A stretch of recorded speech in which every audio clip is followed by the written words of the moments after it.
Hello friends, তো mother's day blog নিয়ে আমি তোমাদের সাথে চলে এসেছি। দেখো, মাদার্স ডেতে আমি কেক কিনে চলে এসেছিলাম আমার মাকে কাটাবো বলে, আর তার সাথে আমার এক বন্ধুও ছিল, সেও তার মাকে কাটাবে। অ্যাকচুয়ালি দুজনে একসাথেই সেলিব্রেশনটা করেছিলাম। তো দেখো, কেকের সাথে একটা খুব সুন্দর কিউট জিনিস দিয়েছে।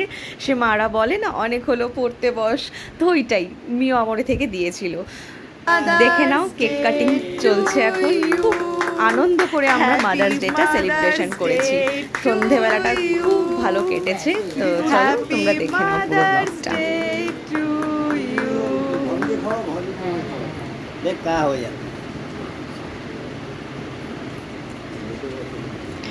কিছুই না, অ্যাকচুয়ালি প্রত্যেক দিনই মাতৃদিবস আমাদের জন্য, কিন্তু যেহেতু একটা দিন মাতৃদিবস বলে ধরাই হয়, তাই ওই দিনটাকে মাদেরকে স্পেশাল ফিল করানোর জন্যই আর কি টুকটাক এগুলো করা, আর কিছুই না।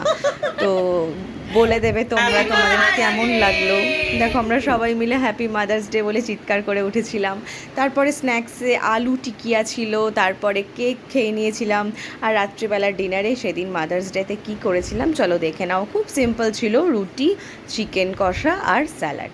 তো এই ছিল ব্লগ। টাটা।